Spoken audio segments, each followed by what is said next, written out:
The Smarter Money Life podcast is sponsored by Forum Credit Union, a member-owned financial cooperative serving members since 1941. Forum, your trusted financial partner, helping members live their financial dreams every day. Hello, everyone. Welcome back to the Smarter Money Life podcast. I'm Andy Mattingly. And I'm Nicole Royal. So how are you today, Nicole? So far, so good on a Monday morning. What about you? Yes, things are pretty good. So what are we going to talk about today? Today, we're going to tackle the topic that I think we get asked about a lot. When should you use credit and when should you absolutely avoid it? Yeah, this is going to be a good one because, Nicole and I work in lending, so this is something that we get a lot. And we think you're going to find this to be very interesting because credit can be really useful. I mean, most things that you want to do in life, you're going to have to get some type of credit, some type of loan, but it can be expensive and it can be stressful when it's not used with a plan. So today we're going to walk you through a simple framework for using different types of credit the right way. Let's start with the big picture rule because this one principle can guide almost every credit decision you make. Andy, what do you feel is the core rule of using credit? And I've said this a lot. To me, it's you use credit to buy productive or durable assets, like an education, a home, a reliable car, or to smooth out the timing of buying necessities such as furniture or clothing, while avoiding using credit for everyday consumption, unless you can pay it off in full by the due date or within a short 0% promotional period. If credit doesn't have a clear purpose and a clear payoff plan, that's usually a red flag that you're not using it correctly. I really like that phrase, productive and durable assets. I think that's something you can really kind of stick in your brain. Yes. Okay, before we even get into specific types of credit, I think it's helpful to pause and ask, am I actually ready to use credit right now? Yeah, that's a good point because the product doesn't matter if the timing is wrong. I like to think of this as a quick credit readiness check. Try to say that fast, using 3 simple questions. Number 1, can I realistically repay this from future income without causing stress in my budget? Not just technically afford it, but afford it comfortably. The next, does this purchase solve a real problem or create a long-term value? If it disappears as soon as you swipe the card, that's something to be cautious about. And the third question is so big. Do I already have cash or savings that could handle this instead? Credit shouldn't automatically be the first option. And question number 2, needing a vacation and mental health days maybe isn't the real problem or long-term value that we're looking for. Agreed. So if you can answer these 3 questions clearly and you have a payoff plan, that's usually a green light. If not, the hesitation is worth listening to. Nicole, in your opinion, what type of credit do you feel is most often used by consumers? Credit cards, without a doubt, are the most common type of credit that is used every day. And honestly, I think there are 3 kind of big reasons why people like to use their credit cards. One, it's good fraud protection. It's better to use a credit card over a debit card. That way, if it's compromised, it's not your entire checking account or savings account being impacted. The other is convenience. It's an easy way to make large purchases, like airline tickets or booking a hotel room. And the rewards can be lucrative as long as you're making your payments on time and it's debt you can afford to have. Yeah, I do believe that credit cards can be a great tool. It also can be a great budgeting tool because in today's world, not a lot of people like to balance their checkbook and know what their funds are. And I know a lot of people that put everything on a credit card so they always see what the balance is, and then they pay it off monthly out of the funds from their checking account. But they see what's in their checking account and say, I've got to stop spending so it's a simple way to budget. So credit cards can be a great tool if you have discipline. Agreed. So let's take a second and just talk about building your credit score. When you're using credit cards, it's really important to keep that utilization 30% or below. Running that credit card up to its max availability is going to negatively impact your credit. You need to make these payments on time. So this is when auto pay becomes huge. And then avoid opening store cards. If you want to have a card for shopping or a primary card for gas, just pick a credit card and use it, but really try to avoid opening those individual store cards. So let's talk about minimum payments because this is where a lot of people get stuck. Setting up auto pay for the minimum payment is a great way to avoid a 30-day. mark on your credit, but just making the minimum payments on a credit card isn't going to do anything to that debt. And it really just gives you permission to stretch that purchase out over years. That $3,000 balance can quickly stick around while interest piles up. Yeah, and your point about recommending auto pay is really important. And if you're using it for like monthly expenses, you can a lot of times just say pay whatever the statement balance is. Yep. So that's really important, especially if you're just using it for convenience or rewards. And if you're carrying that balance, having a plan to pay it down aggressively rather than hovering around the minimum is always important. So, we've said they can be really good and work for you, but if not, they can work against you. So one of the things a lot of people will ask is, well, how do I pay it down? So Nicole, do you have a hack that you want to share that's the best way to pay down credit card balance that maybe our listeners can use? I think if you find yourself with a larger balance than you had intended on having, I think it's really important to just make that your priority number one. So if you get a bonus quarterly or monthly, take that bonus and apply it to that credit card debt to get it either paid down or paid off completely. That's really good. Now, I want to talk a little bit about another kind of risk, because sometimes we don't talk about all of the risk that there is, because there's risk from the interest rates going up, but there's also a second type of risk, which is behavior risk, which is often the bigger problem. Credit cards are a perfect example of that. Even with points or cash back, the real risk is how easy they make it to spend without feeling the impact right away. And on the flip side, something like a HELOC might have a lower rate, but the consequences of misusing it are higher because your home is attached. Yeah, so the cheapest credit on paper isn't always the safest credit for your situation. The more flexible and accessible the credit is, the more discipline it requires you to have. So it takes a lot of discipline to pay off your credit card balance because you won't be past due if you just pay the minimum. And it's also really easy to tap into a HELOC loan for trivial or want type of purchases, which you should really think about that because the HELOC is your house, it's where you live.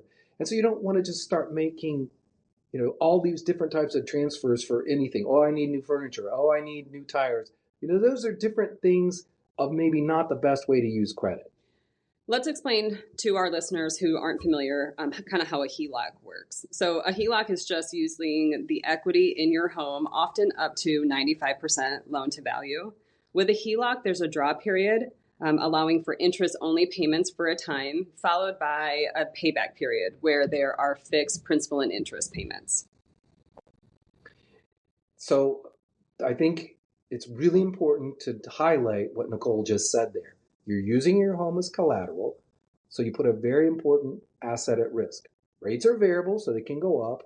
Balance hang around because you're just paying interest. And then once it turns over to that repayment period, you could really have big payments that you can't pay back. So the big rules here, keep your loan to value conservative, pay more than interest only when possible, even in the interest only period, and never use a HELOC for discretionary spending. You're really risking your house. Okay, let's move on to installment loans, starting with the personal loan. Personal loans work best for consolidating high interest credit card debt or funding a clearly defined one-time expense. They're not a great solution for ongoing budget shortfalls. Taking out a personal installment loan to supplement income for a time is really just going to create long-term and larger financial issues. Adding a monthly payment to an already tight budget isn't going to help anything in the long run.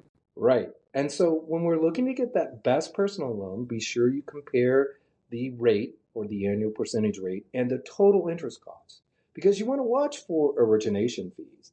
And then make sure you choose the shortest term you can comfortably afford. I personally think that when you use a personal loan, they're a nice option over credit cards for many expenses, like adding a deck or something like that, especially under $30,000, under $20,000, because you have a defined plan. Like you have to have a defined plan with the loan and you can pay it off.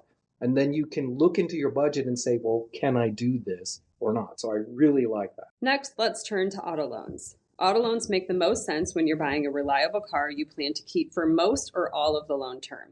Andy, what are some healthy guardrails when getting an auto loan? Well, I always try to tell people aim for 60 months or less.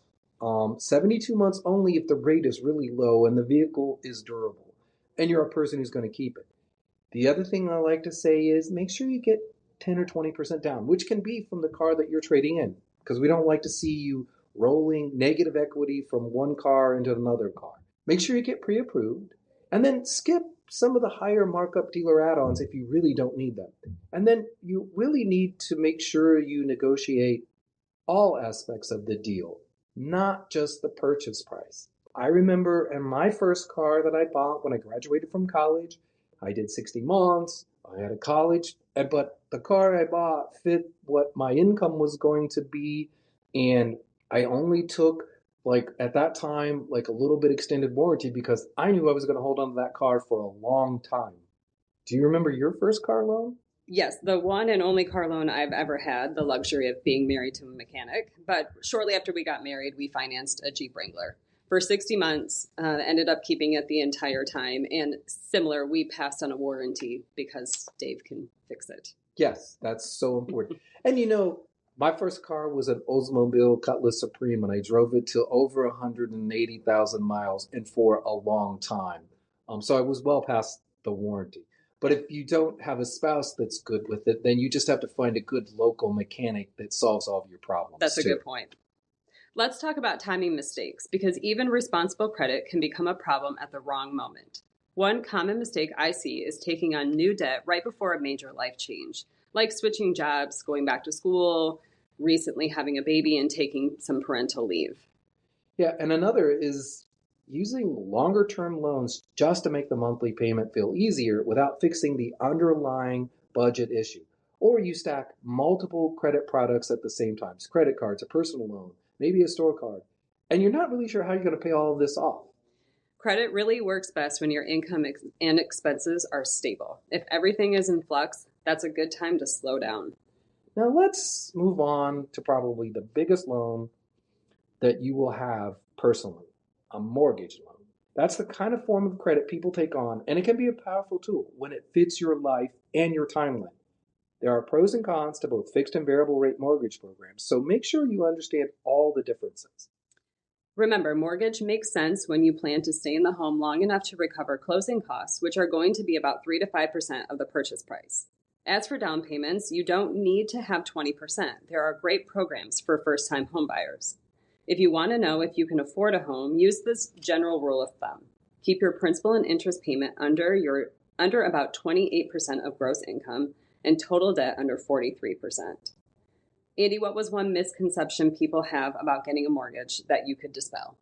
I think the most important one is not to be afraid of PMI, because it is some ways that if you can get into a home, and even if you have to pay the PMI insurance because you don't have the full down payment, it may be cheaper than renting, and you're building equity, and it's automatically going to roll off. You don't pay it for the entire life of the loan. Once it gets to 78%, the balance of 78% of your original loan, it falls off automatically. And likely, sometime in the first 5 years that you own a home, in the rate environment we're in today, the rates will go down and you're going to refinance. And you may be, because the homes have went up in value, you may be there even quicker than you would think. So I always think it's important not to be afraid of PMI, because it's a great way to build equity and start building that generational wealth. Do you have any things that were eye-opening in your mortgage process? Yeah, I think when we bought our first home, it was not, we weren't well informed on the fact that our monthly payment could change when escrow changed. So if there was an escrow shortage, our mortgage payment went up. And I think a lot of, at least first-time home buyers, aren't fully informed about that. Yeah, and escrow, because insurance and taxes, Yep. They're the two things that always go up no matter what, right? Yes, always. Now, I want to talk about refinancing and refinancing with cash out for mortgages, because that's something that a lot of people do. It's a lower rate, and if you can lower the rate and keep your same term that you have remaining, say you started with a 30-year mortgage and you've paid on it for 5 years and you have 25 years left, if you can keep it at that, or maybe go to a 20-year mortgage because the rate is so low, that's really important. And if you do have a lot of debt because maybe you've had a lot of things going on and you've built a lot of equity in your home, you could do a cash out. Or maybe you're wanting to do home improvements. This is a good way to get everything at a lower rate, because mortgage rates are usually a little bit lower than home equity rates. Now, the big thing is when you're refinancing, you just want to make sure you're staying there in enough time to recoup the cost that you're putting into refinancing. And that can be somewhere between 2 years and 5 years. It just depends upon your situation. But, refinancing is something that, when you get in today and people are a little concerned about where rates are going to go up and down over the lifetime of owning that home. And you'll probably have an opportunity to refinance when rates get lower. So don't be afraid of refinancing or using the equity in your home if you have something big that you want to do. I think those are great points. Let's talk about specialty credit like store cards or buy now, pay later. This type of credit can work for small, essential purchases if they're truly 0% and you stay organized. Deferred interest promotions can be especially dangerous if you miss the payoff date. Perhaps you need to manage cash flow for back-to-school expenses and want to spread the cost over several months to keep your budget from being busted. Buy now, pay later is a great tool. Andy, what are other times these tools can be used, and have you ever used any of these? It's interesting. A lot of times you will see this opportunity, like when you're buying furniture, which we've done, when we bought a treadmill, we've done this because, it's like we've had the money, we've been fortunate to be able to save for it. But when you get 0% for 12 months, we just basically set it up so that we can pay it all off or hold the savings or make sure that we're paying it off over that time frame. And so, of course, in this environment, over the last 3 or 4 years, savings have been paying a pretty good money. So we're able to, get back on that. So I think there are a lot of times that you could do that. And as you just said, though, you have to be sort of disciplined, and maybe you could share what some of the other pitfalls might be. Well, I think you mentioned it, and I'll elaborate a little bit. When you take out a 0% loan, there's a minimum payment that goes with that, but that minimum payment isn't going to pay it off in your promo period. So you really need to take time and determine, hey, am I doing this for 12 months? What do I need to pay each month to have it paid off in time? Because we see that a lot with people that are calling in to consolidate their debt. One, they've done multiple of those. So they did that at a store, they did that to buy furniture, and those payments start to add up. But we also see people panicking because that 0% is going to end, and they still have outstanding debt that they can't one lump sum pay off. And so we consolidate a lot of those onto personal installment loans. And this is interesting. I was listening to someone who's done some research with this, and I didn't know that people would do this, but they were saying that people had so many buy now, pay laters because they were doing like DoorDash and paying it off over 2 weeks or 3 weeks. So they were like, people would have like 100 of these little payments that were added up and have no clue how much money's coming and going. But the stress of even trying to manage that would just be too much for me. Yes, me too. So let's talk about people starting out or rebuilding. What are some tools that can help them make sense for them to build their credit or rebuild it if there's a problem? Secured cards and credit builder loans are a great tool for people who have limited or no credit, or the people who need to rebuild their credit. Using a small recurring charge, auto pay in full, and keeping utilization low, over time you can graduate then to a regular unsecured loan. I think these also allow people to either, for the first time, build healthy credit habits or kind of mend some bad habits that they've had over the years.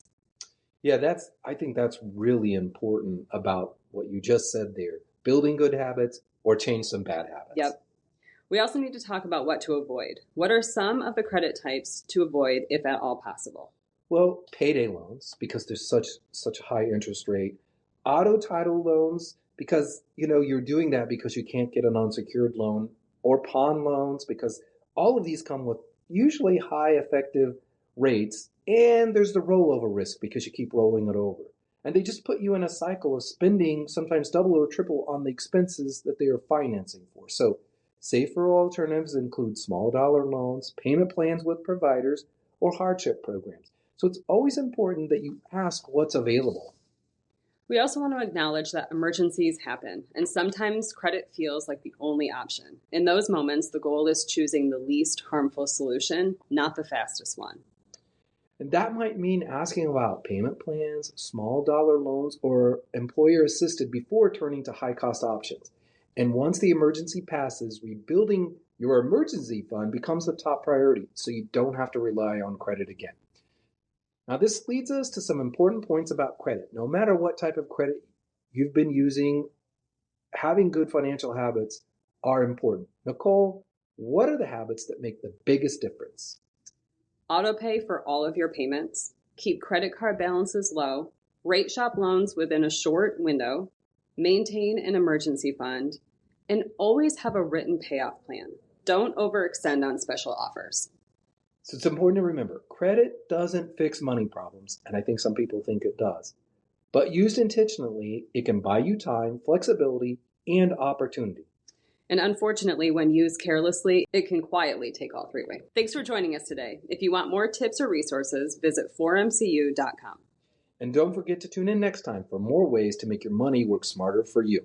Thank you for joining us today. Our hope is that we can help you live your best financial life.